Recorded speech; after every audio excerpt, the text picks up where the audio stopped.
Dr. Kartik Rao Manokaran completed his PhD at the Faculty of Management, UTM, capping a journey marked by academic and professional achievements.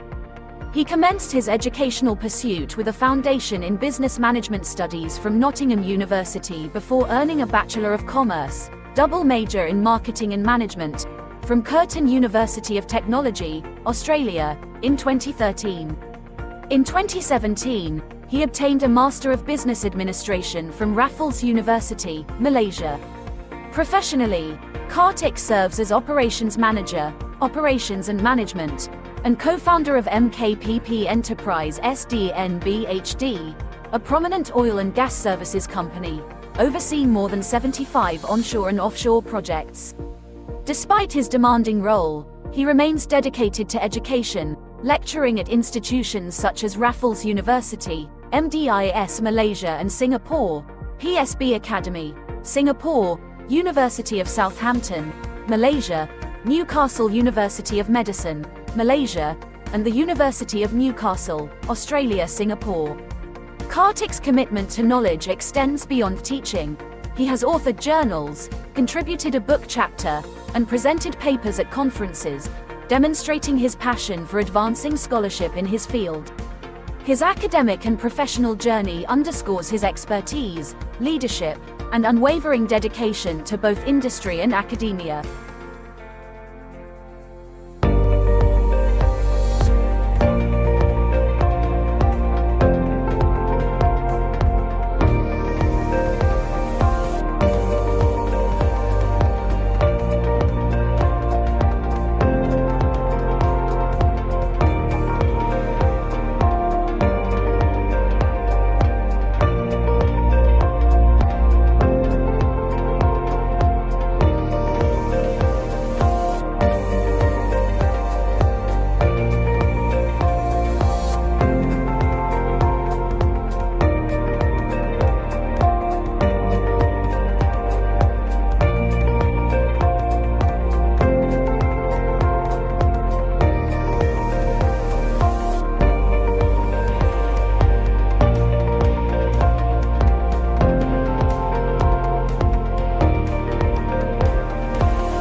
Hello everyone, my name is Harsha Shetty. Today I'll be the moderator for this session.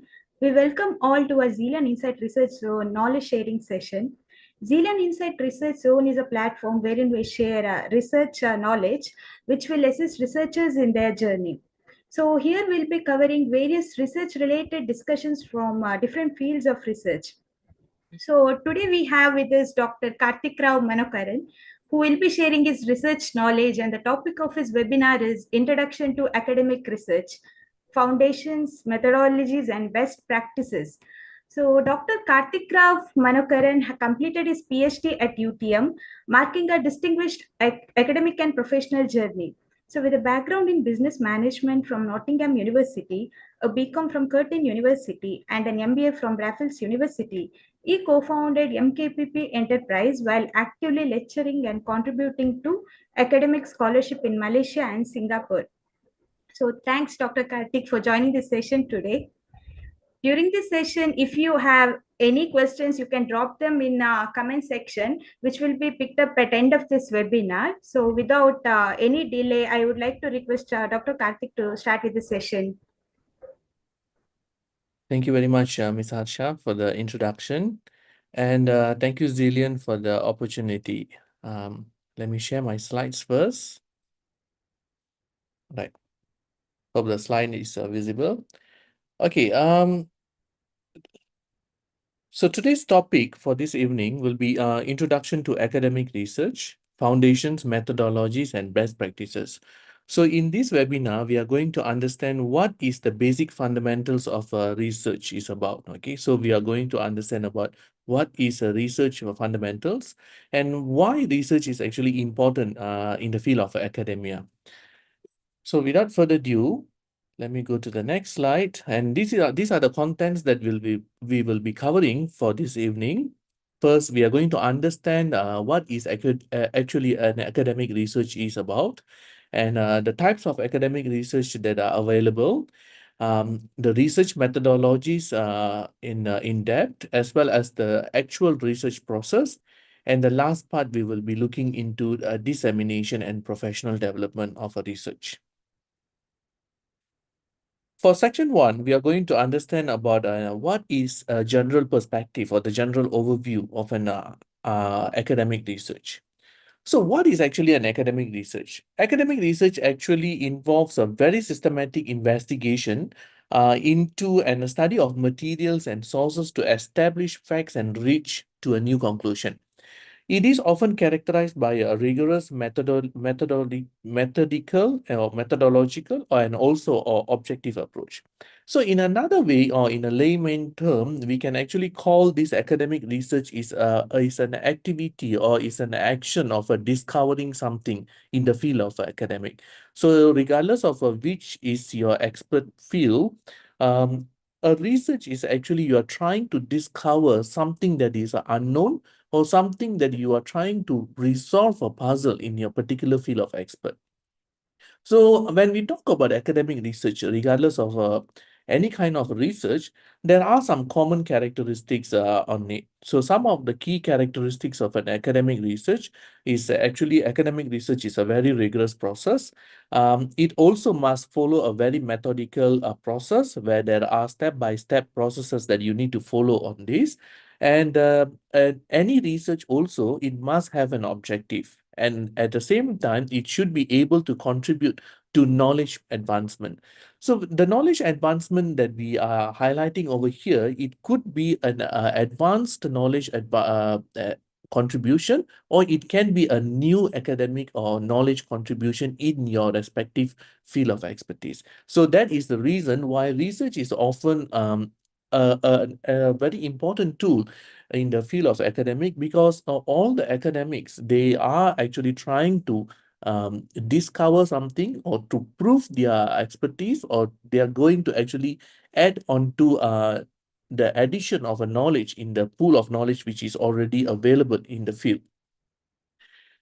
So why academic research is important? So first thing first, it is important in order for you to advance your knowledge. So as I mentioned earlier, academic research actually contributes to the body of knowledge, whichever field that you are representing from, or it also one of the platform in order to foster the innovation as well as progress.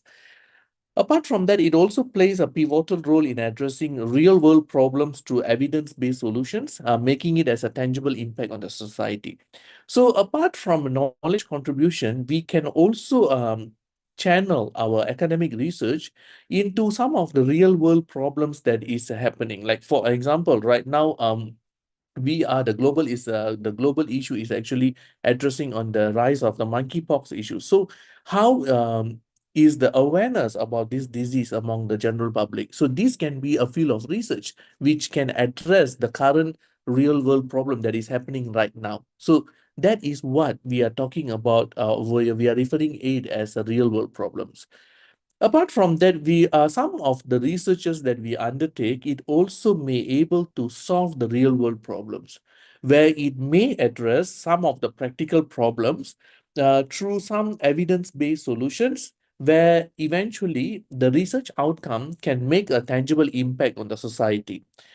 So academic research they also influence policy and practice in the general public, as well as it shapes the world that we live in by impacting the societal norms, policies, and also practices. So basically, an academic research is able to do any changes that you are looking or you are aspiring onto. Let's look into the foundations of academic research. So, an academic research is basically developed based on a theoretical framework or a literature review. So, theoretical framework here, we are referring to theories that guide the research questions and outcomes, where it actually provides a very strong foundation for your particular study. So, it involves a critical evaluation of existing research relevant to a particular topic or particular theory. At the same time, it also will be able to identify gaps and building a strong foundation for new research as well. So mean to say sometimes some previous academics or academics in the past could have developed a theoretical framework. So now your research might be actually looking into proving whether the theoretical framework is still relevant or not, or does that theoretical framework needs any adjustments or any alignment changes or any new perspectives. So that is what we can clutter under the theoretical framework. Apart from that, in the second version of an foundation of academic research, it also can be based on a literature review. Literature review usually starts with a critical evaluation of existing research which are relevant to a particular topic, and it should be able to identify gaps and build a very strong foundation for your new research. It should be able to provide a theoretical and empirical foundation for the research as well. So here, in this literature review, this also is actually going into the academic works which is done by the previous academics in your respective field, where here we are not looking into the theoretical framework alone, but we are looking into their entire academic literature review. So in their literature review, we are going to critically analyze whether any elements that are acceptable, any elements that are supported, or which are the elements that is not supported, or we can actually counter argue with the new findings and so forth. When we talk about research, one of the main concern in any academic research is the ethical consideration. So the ethical consideration here, it is actually looking into the importance of conducting an ethical research, where the ethical research must be grounded or must be platformed on the very strong integrity and credibility. So it should involve common ethical guidelines such as like consent, confidentiality, and integrity. And also ethical considerations are very important in order to maintain the credibility and also integrity of your academic research. So this actually depends on the topic and the sensitivity of the topic that you are researching onto. Some topics, they might just require a very general consent or confidentiality agreement. But whereas some sensitive topics, like for example, if you are going to talk about sexual abuse in the workplace, so or workplace employee harassment, where this kind of research can be very sensitive, and the data that you are going to acquire from the companies, they might be actually concerned about their identity and so forth. So in these kind of situations, it is very important for you to actually look into what are the sensitive elements, talk to the respective people, and take necessary actions in order where your research findings or your research journey does not jeopardize the involving organization's reputation, their brand, or etc. So, ethical considerations in research is actually a very big concern where there is no universal standard that we only follow method A or method B or method C, but it can be actually custom made in order to suit to your academic research topic itself. So it is very important for you to actually look into the topic, the sensitive elements of the topic, and also you need to talk to the relevant stakeholders in order to find out whether it is actually clashing with any of their interests, or if they have any concern in order to protect the confidentiality of your research as well. Let's proceed to section 2. We are going to look into the types of academic research. So in this section, I'm going to basically brief you about what is the difference between a basic versus applied research. So the basic and applied research here, it basically both the types are actually highlighting the respective definitions and also the differences of both of these elements, where it involves an overview of qualitative or quantitative research and how they actually can complement each other. So when research is considered or concerned for an academic research, there are three types: qualitative, quantitative, and mixed methods. So all the research, regardless of how big is your topic or how big is your research in terms of its size, it should be cluttered either into qualitative, quantitative, or mixed method. And in the next coming slides, we will be actually looking into depth into what are the qualitative research is about, what is actually quantitative research is about, and how does both complement together in a mixed method research. So by saying that, I'm going to look into the mixed method research first, where the definition of a mixed method research is basically the combination of qualitative and quantitative research methods, where it actually involves the exploration on the advantage of mixed method research, where mostly academics argue in this way we can actually look into more comprehensive understanding on the evidences that we are trying to discover in a research. In terms of advantage of mixed method research, it provides a more comprehensive understanding by corroborating evidences. At the same time, it also offers a very holistic approach to your particular research topic as well. And in terms of qualitative over here, it is looking into discovering or understanding the meaning of a social phenomenon, where it most likely involves common methods such as interviews, focus group discussions, and ethnography, or even providing insights into qualitative research methodologies such as like content analysis and so forth. Some of the common methods how they do qualitative is basically in terms of interviews, focus groups, ethnography, and also other qualitative research techniques that may actually come under this particular section. Qualitative research methods are usually it is quite open in terms of its perimeter, where there are no much limitations over there, because you can actually have like open-ended interviews or open-ended questionnaires where you can actually ask as much as you want as until you discover the elements that you are trying to find out in your research.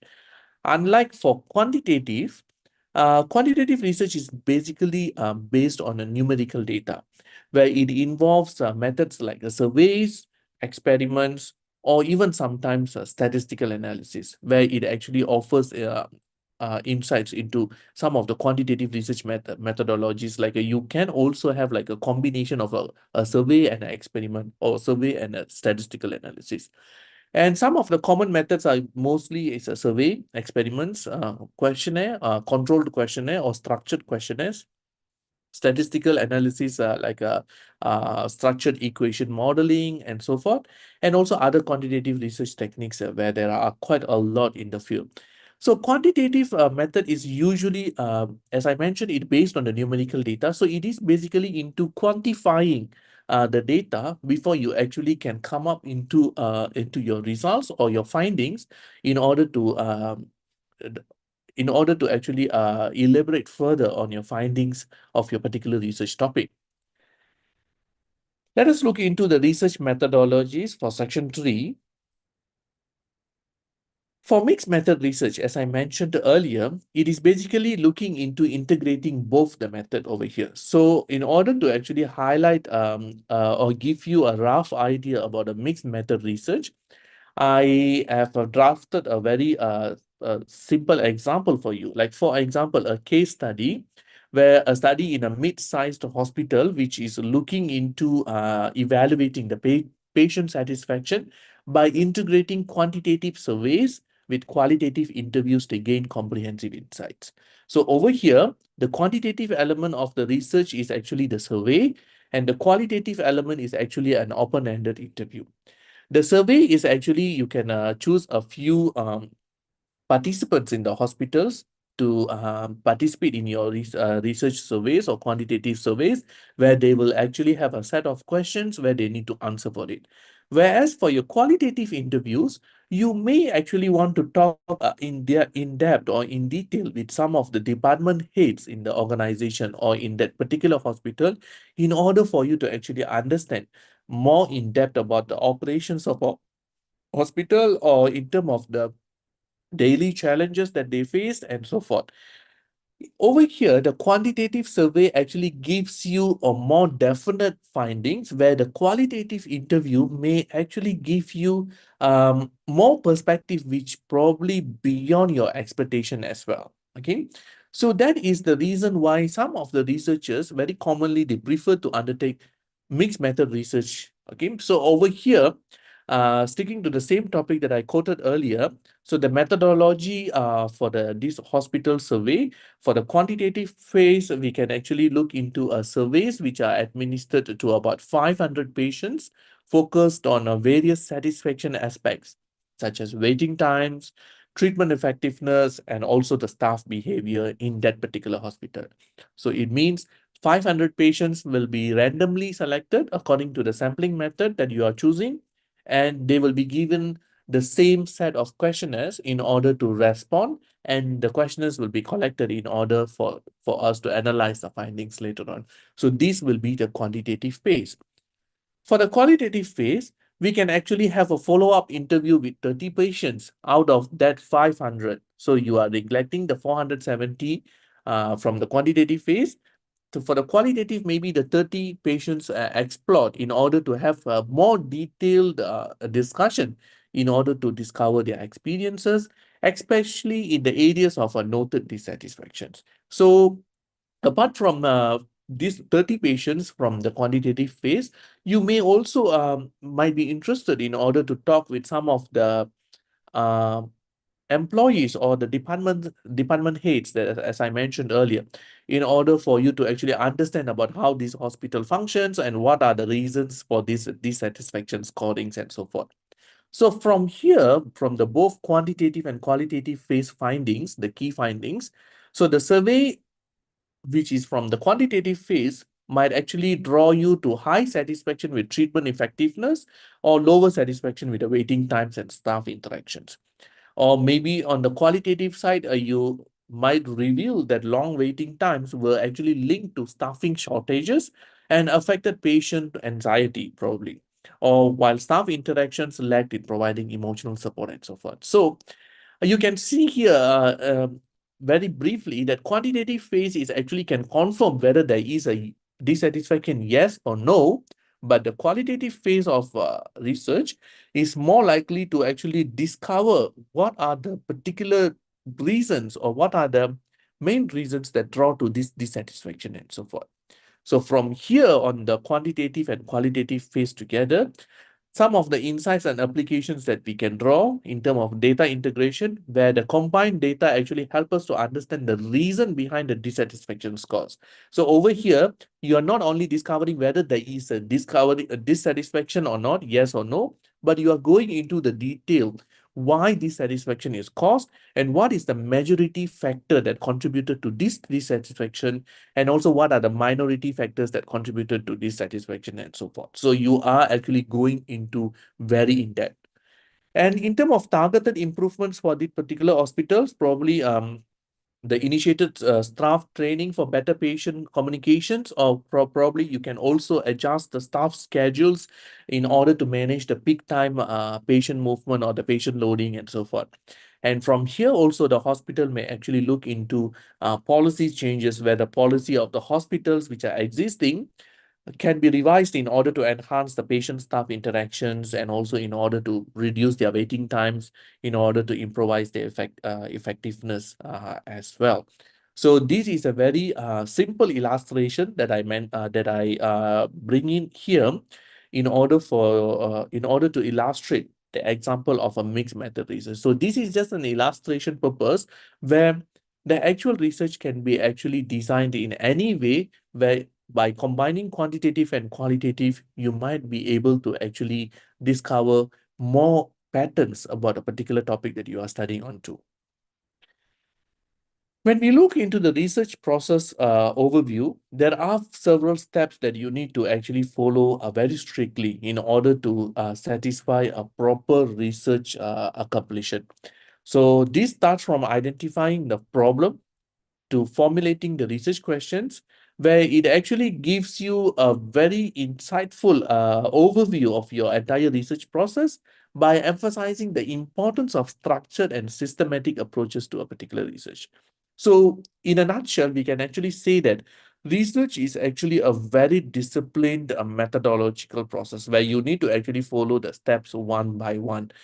The reason over here is because you want to do a discovery or a discoveration of an idea of a problem or a solution in a very structured scientific way.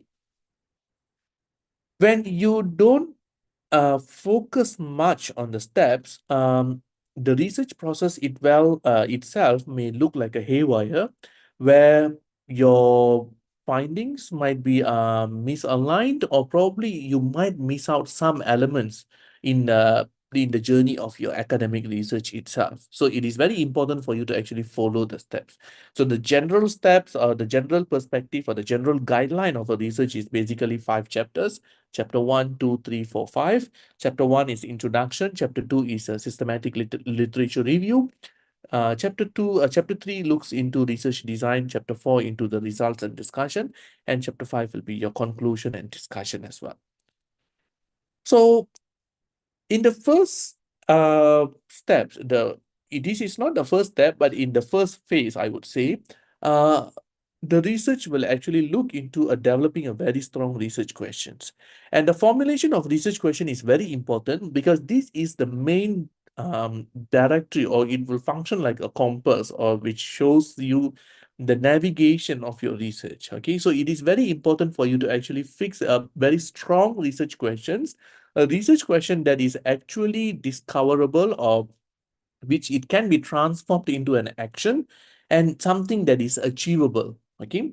And how do we craft a research question? Basically, a research question should include examples from various disciplines where it can actually look into some of the should highlight the significance of a research process itself. Like for example, a good research question might look into what impact does the use of interactive learning technologies have on student engagement in urban elementary schools over one academic year. So if you look into this research question, it has a very specific, measurable, and clearly focused on a defined variable as well as an outcome within a specific time frame. So basically, a research question must follow the guideline of SMART, SMART.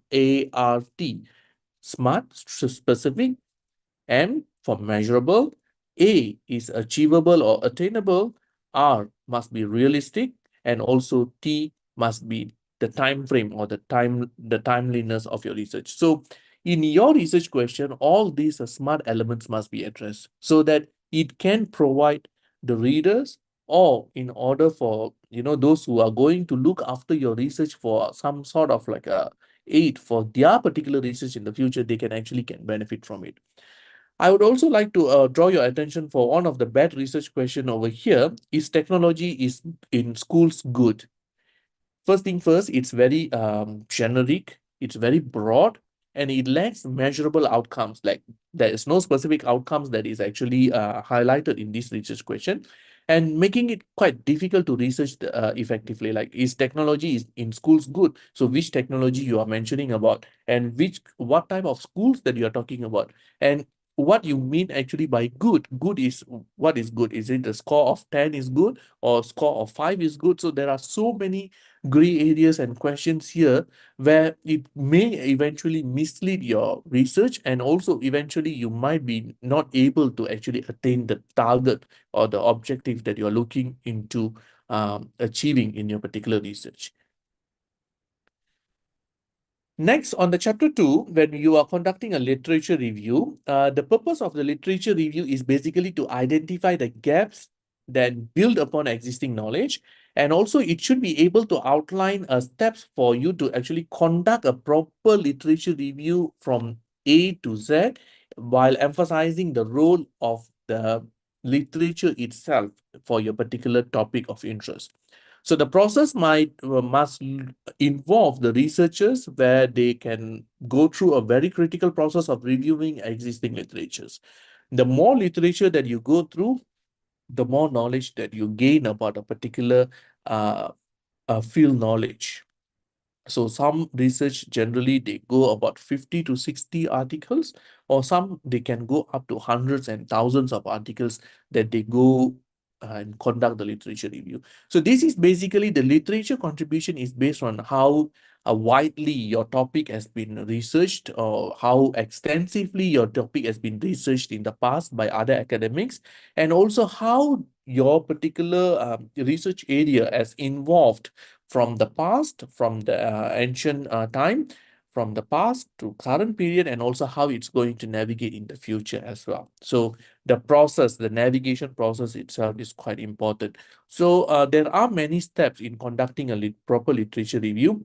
Most likely, academics, they prepare like a basic Excel spreadsheets where they actually keep the records of all the articles that they read. Or you can also look into softwares like there are many softwares out there in the market where it can actually assist you in order to actually order your articles or based on particular interest of areas, like areas of interest where you can actually clutter them into a specific folders, subfolders, and so forth. And from there you can actually look into or navigate into the ideas of your research more quickly, and you can get access to the articles in a very quick manner as well. Next is on to section 4. We are looking into the research process itself.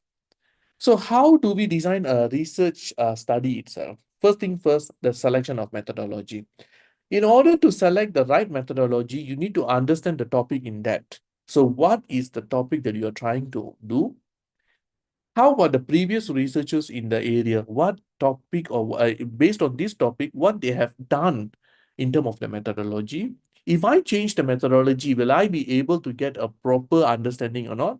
Or should I maintain the same methodology as other people or other academics in my same field? So when you conduct the literature review, you basically will get a very rough idea, or very not even rough, it should be a very strong idea about this particular area. Because based on your research questions and objectives, instruments like a questionnaires or interview guides or other essential tools for your data collection all can be determined. And based on this, you can actually develop the instruments like tools for data collection. For example, like questionnaires, interview guides, where these are very essential for you to actually gather the research data. So when you conduct the literature review, you will gain the knowledge on how other people in the same field have done their work. And by looking into the current issue, current problem, or current situation, how are you going to blend their methodology into yours, or are you going to navigate into a new methodology? So designing the study can be a quite a crucial process or step in the research, where it may eventually determine the direction or the outcome of your entire research itself. Let us look into the data collection techniques. In terms of qualitative and quantitative techniques, there are different techniques, as I mentioned earlier, where qualitative is more to open-ended and also more elaborative and subjective content, where the quantitative can be more to objective or numerical elements, where both of these techniques actually involve different kind of data collection. First thing first, you must understand which data collection method matches with which technique. So you can't cross match and then do it wrongly. And when you are looking into the techniques, these techniques should also, apart from contributing to the topic of your interest, it should also maintain a very high importance on the ethical standards throughout your research process.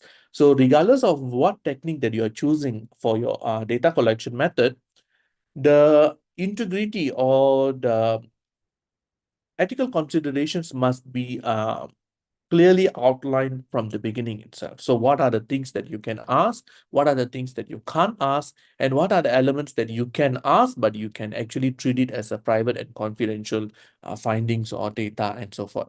So the ethical considerations here, it involves the data collection standard, and also it emphasizes very strongly onto the ethical integrity of your entire research process. So if any of the stakeholders in your research has any concerns regarding the data collection methods or the techniques, you must actually address it, or else there might be a chance for a very big chance for your research to become ethically not a very fit research to be published in for general public and so forth. Next, let's look into data analysis. This is basically comes in the chapter 4, where qualitative and quantitative analysis, there are different ways how we can actually present the analysis over here. So for qualitative analysis, mostly the coding or thematic analysis will be involved, where you actually where the findings are quite narrative, quite in wordy. So how are you going to actually look into transforming this into a particular numerical codes? So there are many ways out of it. One of it is actually thematic analysis, where it includes qualitative analysis techniques and software tools, which are quite essential for analyzing and interpreting the research data. So there are guides on how you can actually transform your narrative findings in the qualitative analysis into the proper coding techniques. So in case if you are not very familiar on this, I strongly advise you to go for some reference books or reference classes or sessions, webinars, where there are plenty of them actually discusses about this.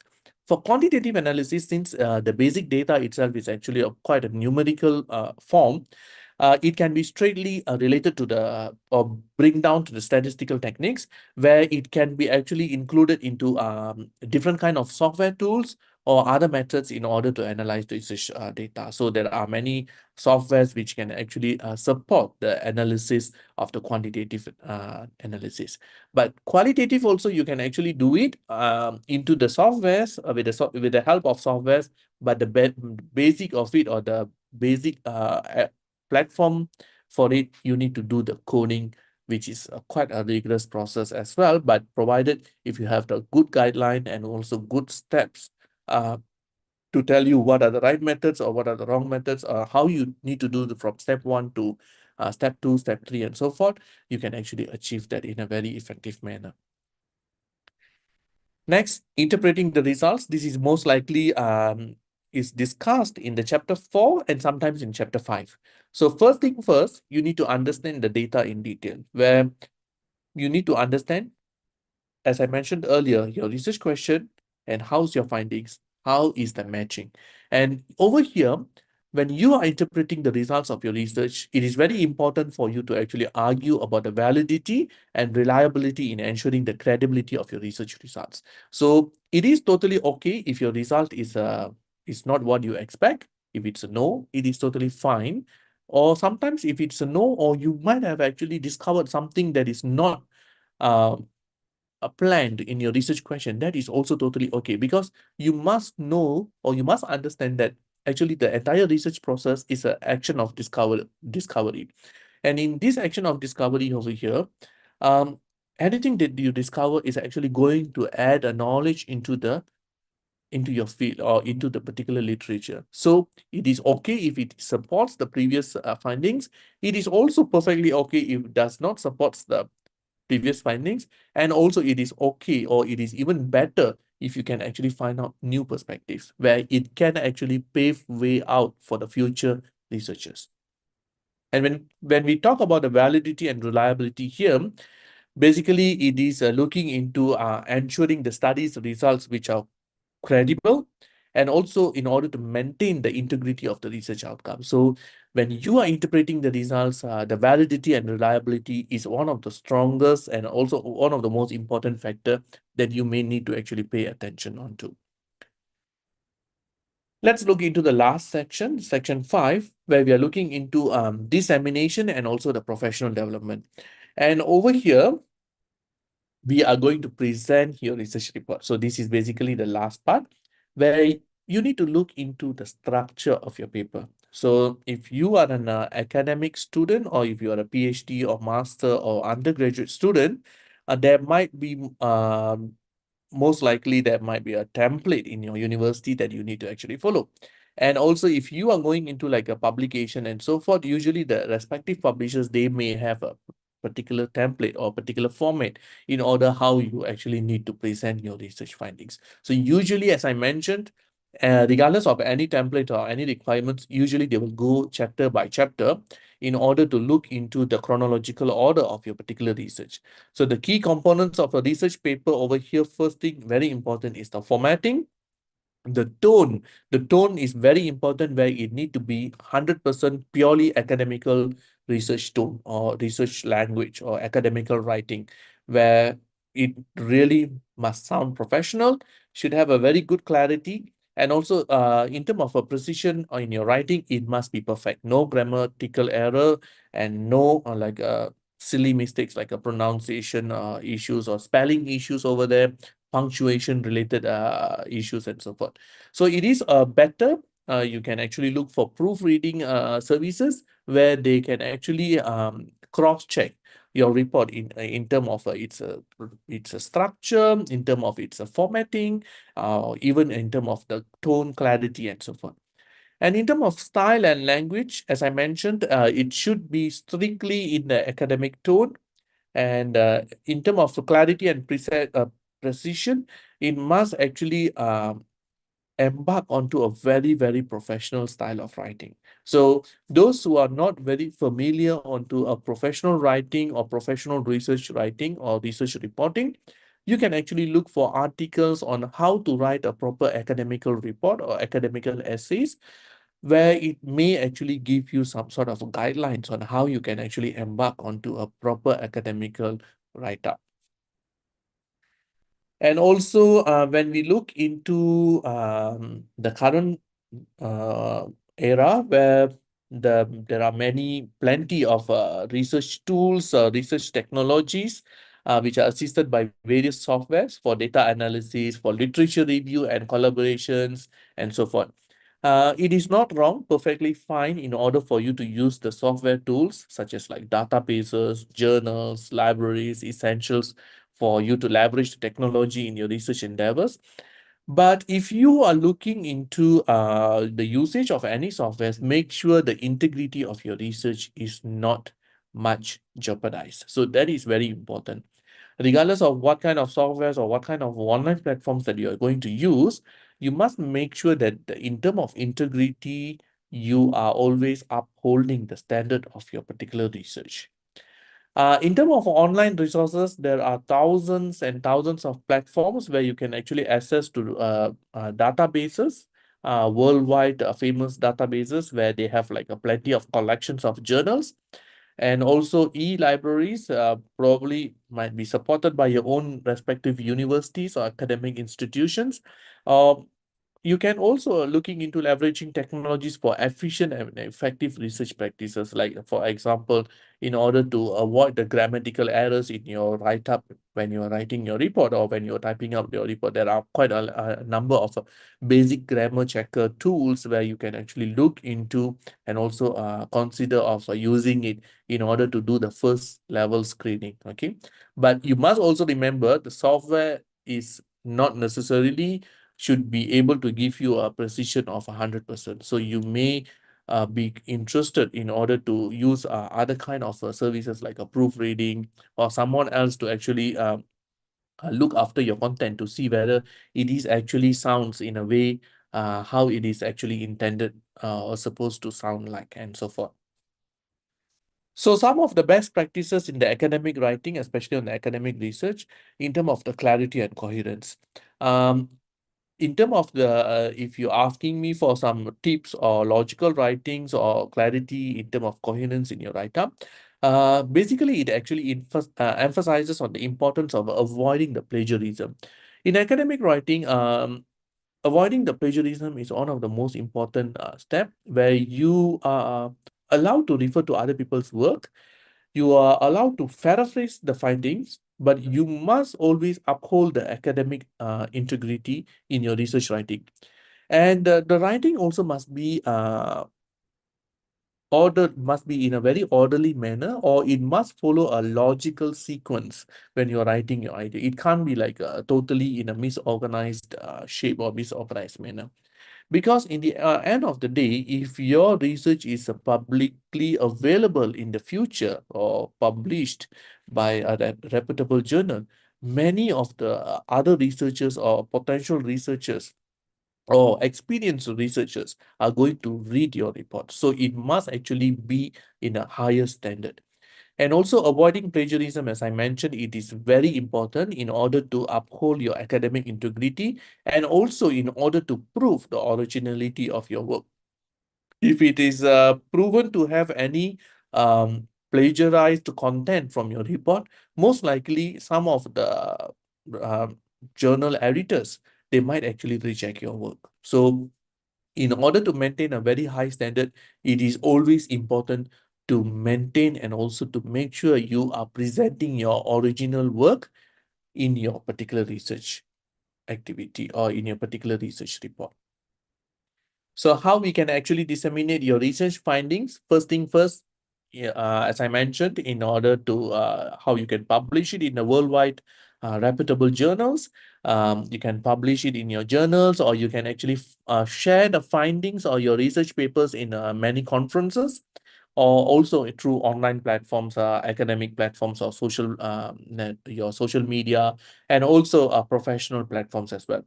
Um, the reason why we are sharing the research to the general public is basically we want to engage with the community on your findings, and also we want to effectively communicate on your research findings to the broader audience.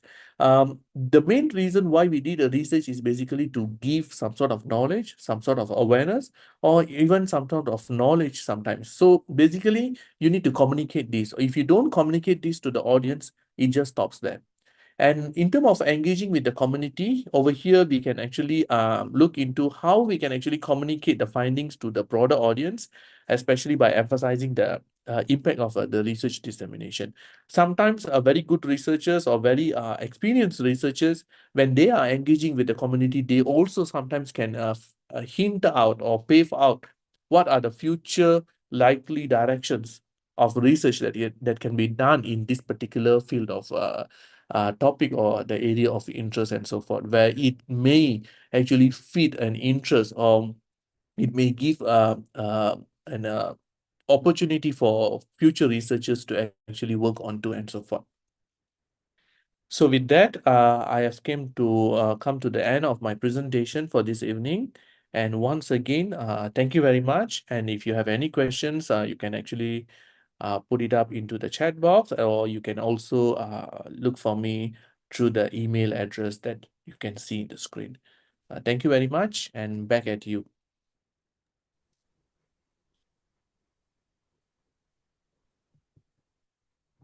Thank you, Dr. Karthik, for this insightful session, and I'm sure all of us have gained from this session.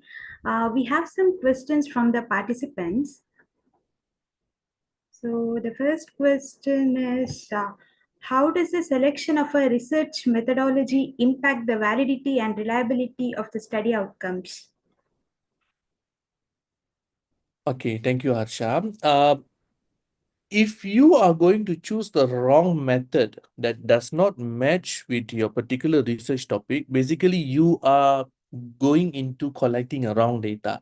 So basically, when you are looking into a wrong data, in a nutshell, we can say that wrong data will actually give you a finding of a wrong interpretation or wrong result, which is not really aligned with your topic. So when you are looking into choosing the qualitative or quantitative or any method or even mixed method, you need to actually look into what other people have done and how it actually can give you um, the desired outcome of your research. So that is quite an important factor that we need to consider. So when you are choosing the technique, you need to understand by this technique, what am I going to get on this particular topic, or what is the contribution to this topic and so forth. So when the research technique itself is actually a very important decision that researchers need to make, where it can sometimes double up the value of your topic or sometimes totally not adding value at all for your topic. So that is a very crucial decision that they have to make.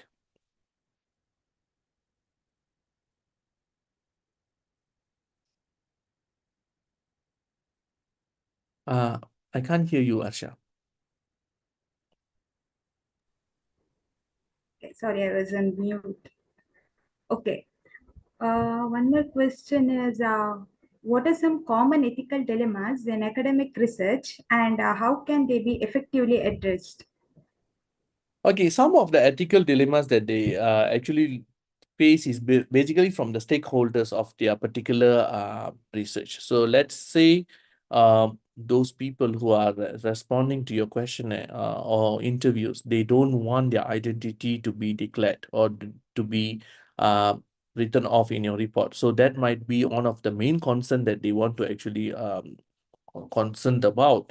But probably in your research, you may be interested to reveal their identity because you may want to give a stronger indication on what is your research result is about. So apart from that, some of the ethical dilemmas that they may face is actually in terms of manipulating the data. Sometimes, some researchers, they can actually attempt to manipulate the data where um in order to, like, let's say I have given an interview to someone, but when I read the research report, I found out that the data that is presented over there, it's not what I mentioned during the interview. So that can be an ethical dilemma between the interviewer and also the interviewee. So these kind of methods usually very commonly arise when we are engaging into academic research. But my main suggestion is for you to actually discuss on this to the relevant stakeholders even before you actually draft your ethical consideration or your ethical consents, so that actually all the concerns can be addressed. And from there, we can come to a common ground where the ethical dilemmas can be minimized. I use the word minimize because it is very hard for us to do research without totally no ethical considerations at all. So the only way where we can actually look over here is to actually minimize the ethical consideration or the ethical impact on your particular research.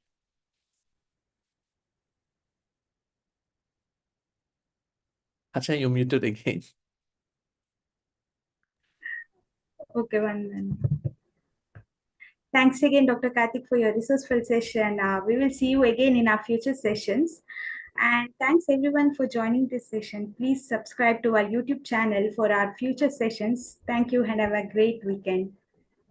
Thank you.